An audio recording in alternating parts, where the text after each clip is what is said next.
Hey guys, Ishan here with another video. Um, Today I wanted to talk about cubics. There's not really that much great cubic content on YouTube. There are a few replays and stuff, so if you want to see how the deck works, I'd recommend you check out some replays. But this video is I'd say more of like a discussion about the deck. I'm gonna talk about what I think about the cards and the archetype, as well as some of the supporting cards, as well as some of my theories about the deck. And of course, I'll include two deck lists. One deck list will be a ultra competitive cubic deck list, and another will be just a budget deck list, because I know a lot of cubic players want to play Yu-Gi-Oh on a budget. So yeah, I think I just hop right in, talk about each card, and we'll see what happens from there. Okay, so first we got, I would say, the best 6 cubic cards that you should probably run 3 of in each deck. 3 Crimson Nova, of course, it's the main boss monster of the deck. If you don't know too much about cubics or don't know what they do, I'd recommend you just do a little bit of research, especially on these 6 cards, and then come back and watch this video, because these are just the heart and soul of the deck. So I'd run 3 of each in most cubic decks. 3 of this guy, 3 of this guy. If you already know cubics do, you already know that these are the best 6 in the deck, so we won't really have to talk about those too much. The next best cubic that I think a lot of people overlook is Garagile, the Cubic King.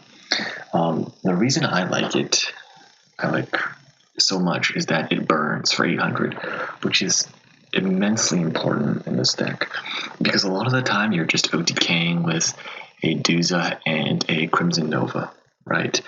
And you attack with the Crimson Nova over something, and let's say you deal, a lot of the time, maybe you can't attack over anything, so you deal 3,016, so you deal 46, right? And then you burn for 3,000 during the end phase. Well, you've only done 76, you really, really need that 800 burn. So if they have a really strong monster, or if they just don't have a monster at all, you really want Garagile to finish off the game, because it burns for 800 upon summon. Then I want to talk about the 3 new cubic cards that we don't have yet. I think these cards are pretty good. They're not amazing or anything. This Trap one is probably the best cubic ascension. It has a lot of upside, but they're all really good upgrades for the 1-of cubics in any cubic deck, because you need 3 cubics to summon Crimson Nova, right? So you need at least 4 cards in your hand to play, and 3 of them have got to be different cubic names. And previously we were running really bad cards, I'm going to go through these 4 down here, but basically you just can't summon them unless you're summoning them off Unification. But honestly, if your opponent reads Unification, they're never going to let you summon one of these, or if they read any of these cards, they're never going to attack over one of these.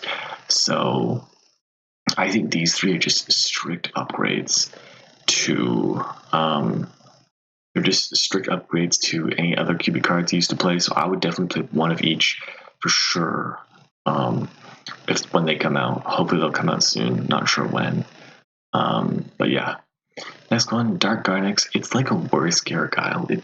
It does the same thing, has the same summoning condition as Garagile. At least it does something. At least you could start a link chain if you normal summon Duza and dump the trap and then special this, but it just doesn't burn, so it's not nearly as good as Garagile.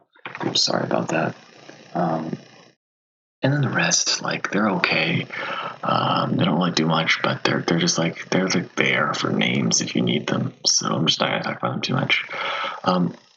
Gen X Ally Birdman, these are sort of cubic, honorary cubic cards. I'm a decent fan of Gen X Ally Birdman. I don't like it too much because it's really reliant on having Duza. And if you don't have Duza and you just have a hand where you wish this was another cubic card so you could summon Crimson Nova, then you sort of regret playing this card. It's not a bad card by any means. And I think in the budget version, you should play it. Summoner Monk, I don't know if you should ever play this card. This card is actually pretty good in the side deck of cubic cards, but really not so good in the main deck. It's only good in like going second if you draw a cubic karma to go along with it, because karma banishes from grave. But that's a pretty low percentage, and most of the time it just eats up a spot in your hand. Called by the Grave, I'm actually not a fan of this card. That's why I put it on here.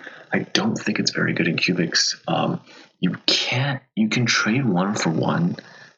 If you think about cubic theory, you need four cards in your hand to do something, right? To summon Crimson Nova.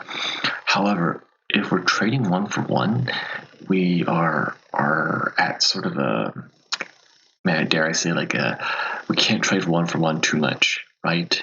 Especially if our hand's not perfect. If our hand's not perfect, we can usually only trade 1 for 1 once. And I don't like Call by the Grave being that 1 for 1 trade. I just prefer something a little more impactful.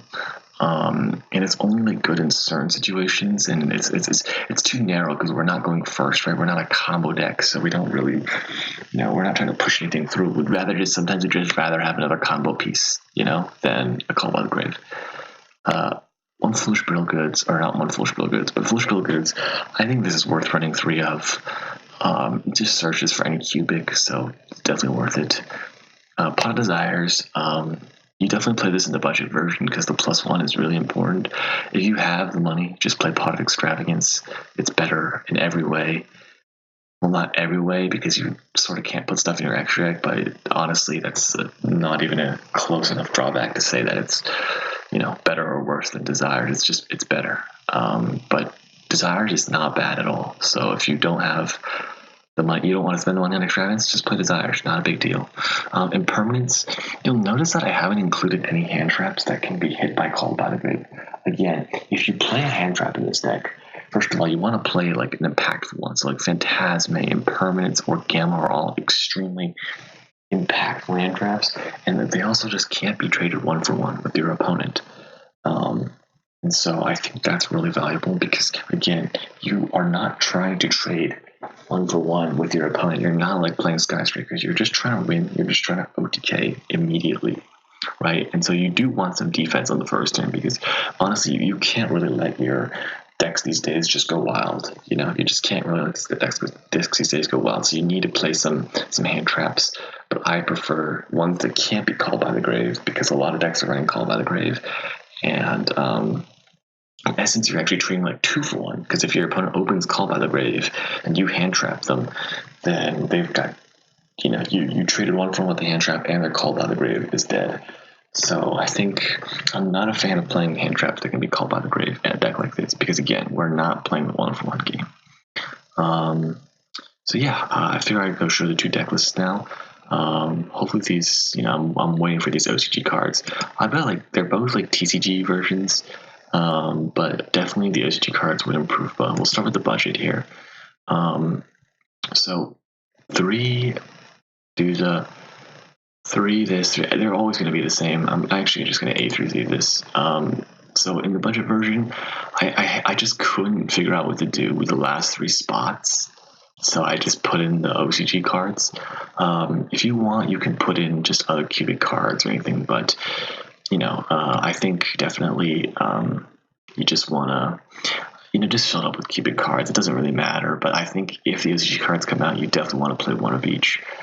So let's get started. We've got a bunch of cubics, these useless ones, but they're the best ones to summon off.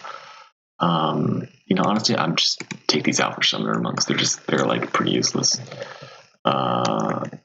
And actually, we'll say we're not going to give OCG, right, for the deck list. So honestly, we just take out these, put into Summoner Monks, a Birdman, and put those 2 cards back.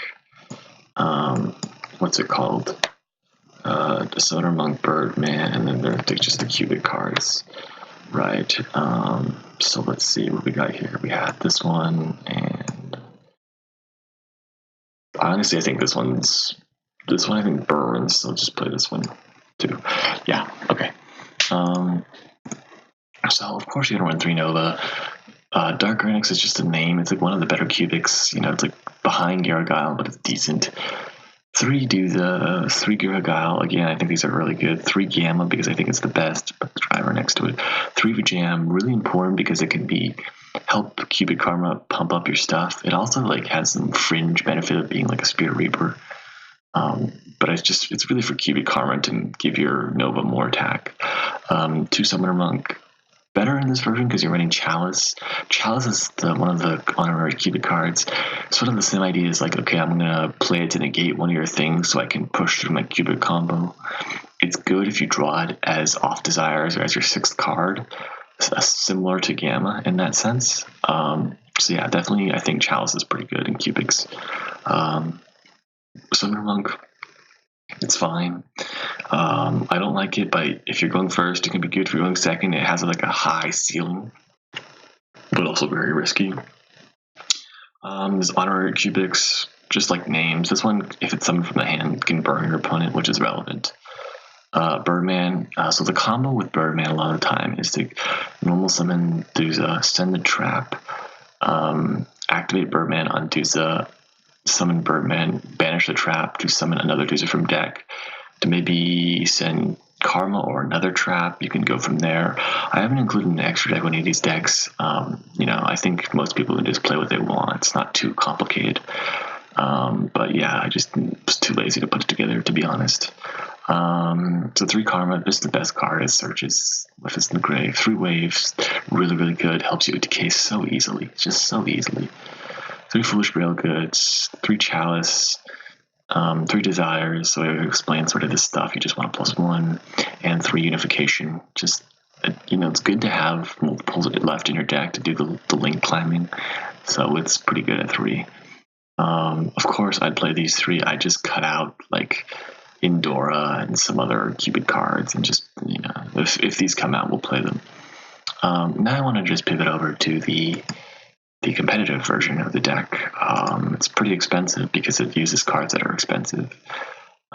This is what sort of a competitive version would like. I think Phantasme is fantastic in Cubics, ignore the pun.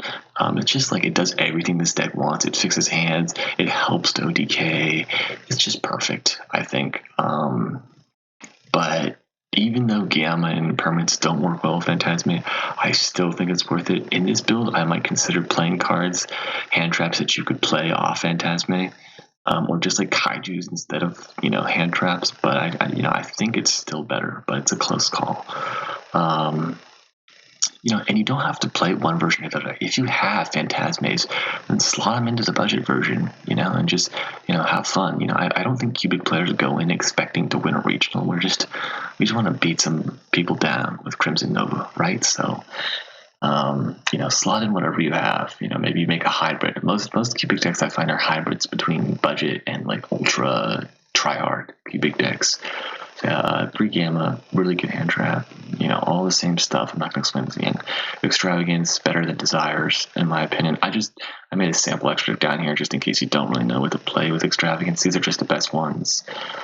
You could play instead of Link Spider, you could play 1 Unicorn, 1, Trisbana, 1 something else. Omega or something, right? For the Gammas. 3 Foolish Railgoods. You don't have to worry about drawing too much because you can fix your hand with Phantasme. Impermanence is great. It's better than Chalice, especially if you're not running Summoner Monk. So you draw your 6th card, it works well. And then of course the 3 Unification. Again, I think if any of the OCG cards come out, these 3 Cubics are just to hit the bin, right? They're not very good. So just play 3 better cards instead. So yeah, that's really it for my Cubic discussion video. If you guys want to see some gameplay, it has to be online. Unfortunately, I'm not really near my friends right now, so it's hard to get some Cubic gameplay. But online commentary I can do. Just like the video, leave a comment. If you want to see more discussions about archetypes and want to hear more of my opinions on archetypes and decks, then please drop a comment, hit the subscribe button. It really helps. And yeah, let me know what you guys think, and I will see you guys next time. Peace.